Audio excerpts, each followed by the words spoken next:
But at what point is it on you? At what point are we in the Trump economy? Oh, I'd say we're there now. I'm very proud of it. 17 and the nays are 211. The joint resolution is passed. Without objection, the motion to reconsider is laid on the table. It's one thing for Trump to have lost support over the Epstein files, which he surely did when the Epstein Transparency Act passed. It's a whole other for him to lose GOP support over the economy. The one thing he keeps on saying is booming. So some developing news overnight. A few GOP rebels issued a stunning rebuke of President Trump's tariff strategy yesterday. So they joined with Democrats to vote down legislation that would have once again delayed a vote on the president's tariffs.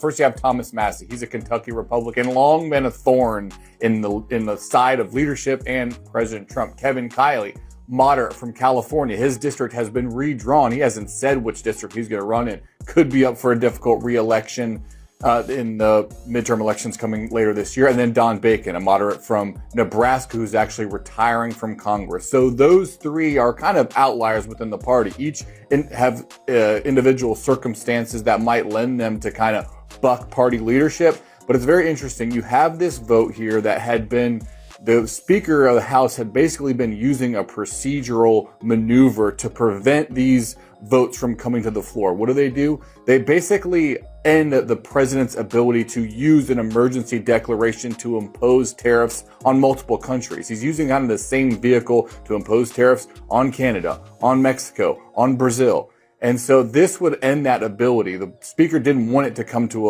a floor vote. But now with these three Republican rebels, the fact that the Speaker has such a slim majority in the House, they are able to force these votes. And it's likely you'll get kind of a rolling situation where you have vote after vote after vote.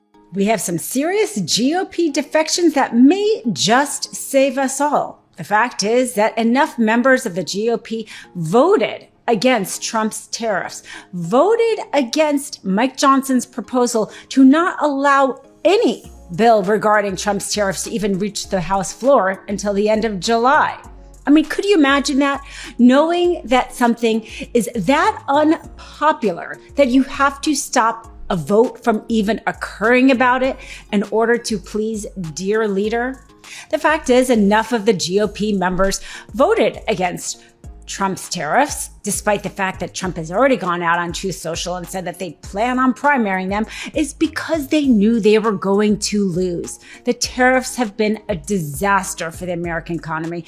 Trump acting as if they are somehow his own personal toolbox used to bully people. I mean, he just came out and talked about the fact that he spoke with somebody in Switzerland and didn't like the way that she was talking to him, and so decided to increase the tariffs by a larger percentage than he had, and then had to walk it back because he got nice phone calls from Switzerland that convinced him otherwise. This is a bully who uses tariffs in order to get people to talk nicely to him.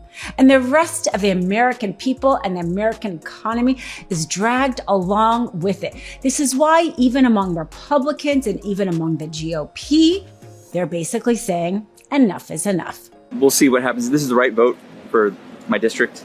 And I think under the Constitution, Article 1, Section 8 is clear that this authority resides with Congress. And I think this was something that, for me, relied on what that text of the Constitution was and what's in the best interest of my district. We have farmers, agricultural producers in western Colorado and southern Colorado that are impacted by these tariffs. We also have the largest steel rail manufacturer in the United States in Pueblo, Colorado, in my district, and they were affected by this as well. So at the end of the day, I looked at the Constitution, I looked at what was in the best interest of my district, and I took the vote. It's not easy. But it's the right thing, and I stand by it. Are you worried about getting the wrath from the president? We'll see. I mean, listen, I do the right thing, and what the consequences are, we'll have to see. But listen, and I say this as somebody that supports the president's agenda of onshoring, reshoring, manufacturing. He's absolutely right. There's a lot that we need to be doing. There are a lot of trade imbalances and trade abuses that are happening. But we need to do it the right way, consistent with the Constitution. And I worry about the precedent that we might be setting if there's a Democratic president.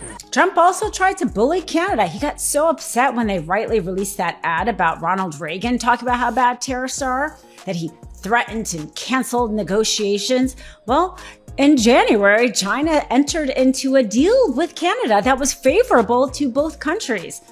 Canada had